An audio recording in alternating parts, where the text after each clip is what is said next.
Hello everybody, welcome to UK Gaming Network. I'm Brian, also known as UK Gen Zoidberg, and this is Best 10, where I offer up my choices for my favourite games to fit a selected theme. In the last few episodes, I've been going through some of the most well-known publishers of Amiga games and picking my favourite games from each one. This episode is slightly different though, as Core Design, the subject of today's video, were actually a developer for hire for many years, producing a number of original titles and licensed games before they became a publisher. This means that there have been a much larger number of games for me to consider in order to compile this list. What's been surprising to me though is the sheer number of genres that Core Design excelled at, and naturally there are going to be quite a few omissions that you probably would have picked instead. Please feel free to let me know what your best 10 are in the comments. Now though, it's time to kick off my list and reveal what game I've chosen to be number 10.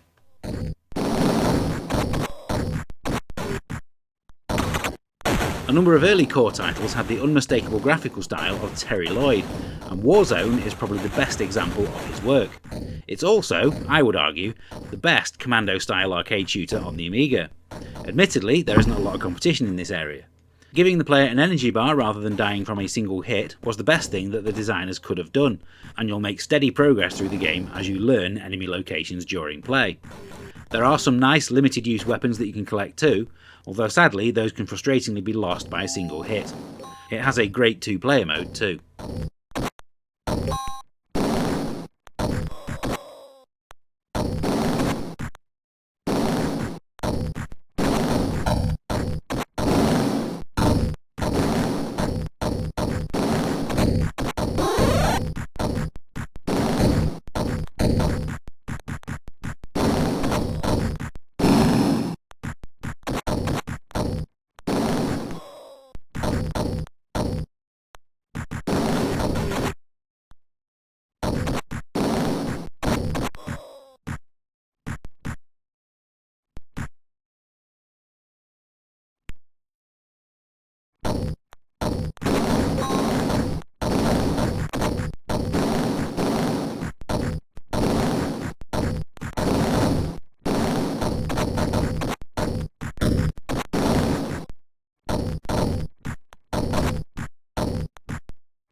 I'll be the first person to admit that I'm not a flight simulator person, but that might be the exact reason why I like Thunderhawk as much as I do. This strips back all the complexities that you'd get from playing Gunship 2000 and instead lets you get on with flying missions with some nice simple mouse controls and an emphasis on keeping things fast paced and fun. All the scenes between the levels are well presented too, and it features one of the best animated intros that Core have ever produced. There's a nice variety to the missions, and they all offer a decent challenge, but if you're after a quick arcade blast, then there's an option for that in the menu too.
There were too many games released for the CD32 that were simply an existing Amiga game bundled onto a disc exactly as they were.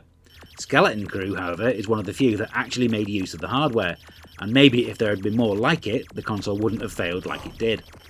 Featuring controls that use all 4 buttons on the joypad controller, and some truly excellent isometric graphics, This is a very enjoyable shooter once you get used to it. It would have been nice if there was more of a difference between the 3 playable characters, and it does slow down quite a bit when there's a lot happening on screen. It's also a shame that you can't really see enough of the play area in 2-player mode to make it as enjoyable as it should be.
Just like flight sims, I struggle to get into role-playing games, and while Core have made a number of favourites like Corporation, Heimdall or Darkmere, they're not really games for me. Dragonstone is more of an action RPG, and that probably explains why I like it more than those. The world is brought to life with some excellent graphics and atmospheric ambient sound effects. What it's really missing though is some music to cap it all off. It's even absent in the CD32 version. Exploring the levels and discovering their secrets is a lot of fun, even if I did actually have to look up a guide in order to get me started, as the game doesn't do a particularly good job of showing you what to do.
Jaguar XJ220 may be a blatant Lotus rip-off, but you're never going to hear me complain about having more fast playable arcade racing games to play, even if they are ultimately a disappointment.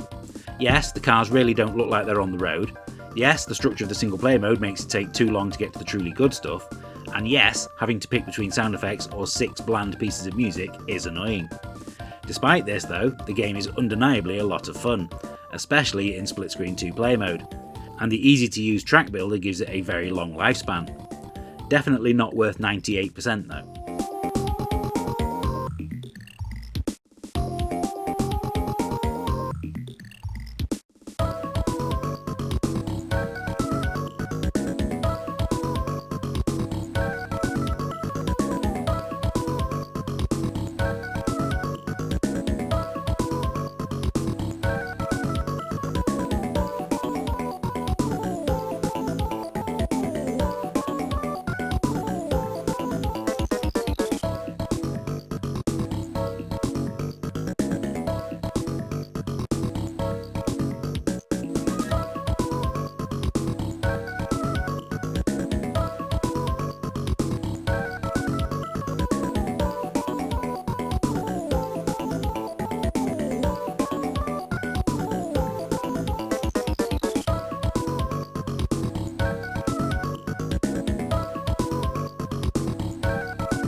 Banshee was one of the first A1200 only releases that I can remember, and consequently it looks amazing with tons of incidental detail.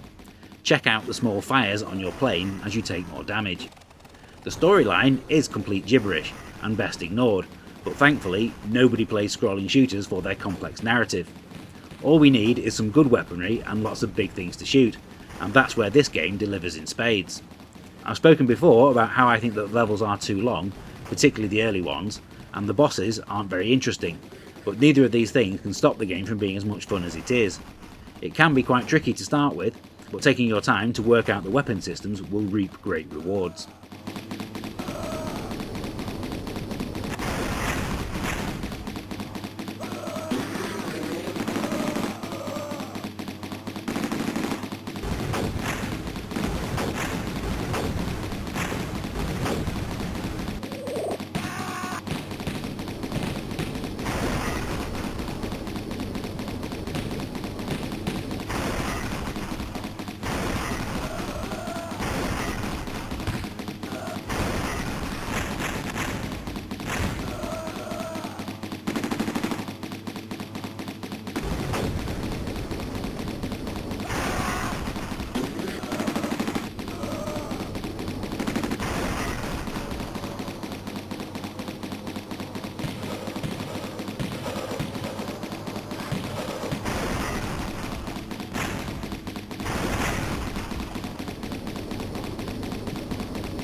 There were some reviews of Rick Dangerous and its prequel that heavily criticised them for their trial and error gameplay.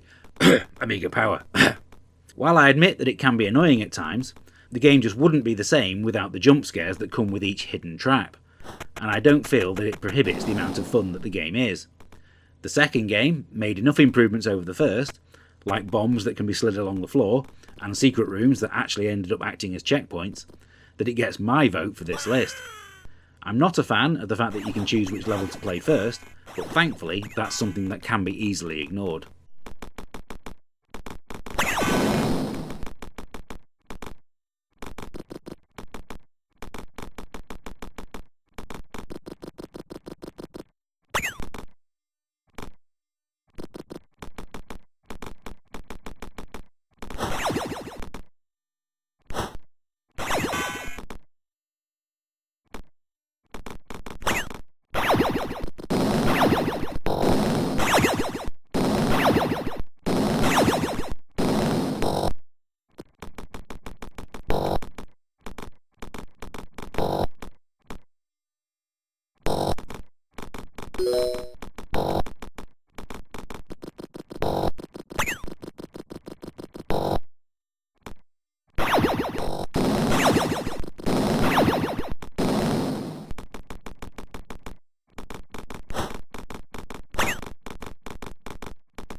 Stop the press!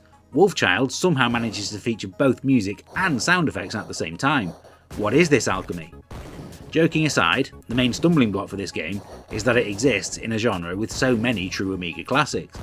It's never going to get mentioned in the same breath as the likes of Turrican or Rough and Tumble, but it's still got enough about it to make it stand out from the rest. The second level features some poor design choices where you have to repeat entire sections if you miss a simple jump, but thankfully things improve once you get past that level. It's an all-round treat for the eyes too, as there's a consistently high level of pixel art and some smooth parallax scrolling.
Usually, if a game has cartoon graphics of the quality of Bubba and Sticks, you'll find that the gameplay is severely lacking.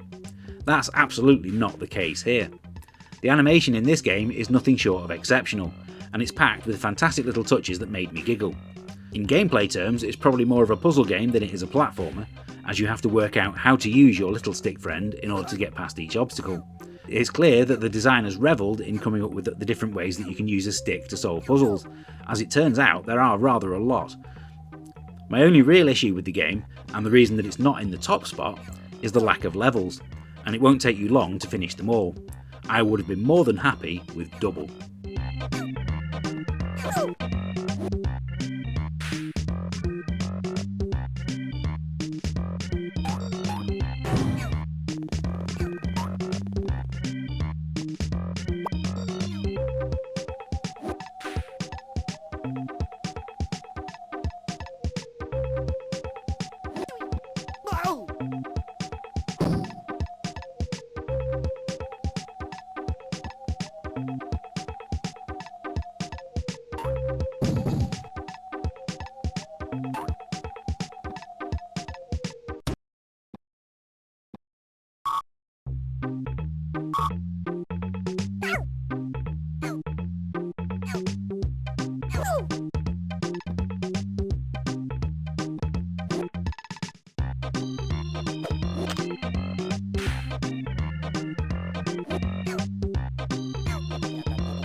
I don't know what it is about cavemen that make for great platform game protagonists, but the Amiga has more than its fair share. BC Kid, Joe and Mac, Prehistoric and Kid Chaos all have their own particular charms, but Chuck Rock 2, Son of Chuck, will always be my choice. Both this and its predecessor are an absolute joy to play, although the second, where you play as Chuck's baby son, improves in a number of key areas. The gameplay is more varied, the level design is better, and there are some fantastic boss fights. It looks incredible too, utilising sprite scaling, multiple layers of parallax scrolling, and doing so at a consistently smooth frame rate, even on a 1MB A500. It gets even better if you play it on a CD32 as well, as then you don't have to press up for jump anymore.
So those are my choices for the best 10 Amiga games from Core Design. Please make sure you give us a like and subscribe if you have enjoyed this video, and if catching these videos early is something that interests you, why not check out the VIP membership offer in the description. To see what my picks are for the best 10 games from other publishers, check out the full playlist, which is probably on screen about now. Thank you very much for watching, and until next time, happy retro gaming everybody, and I'll see you soon.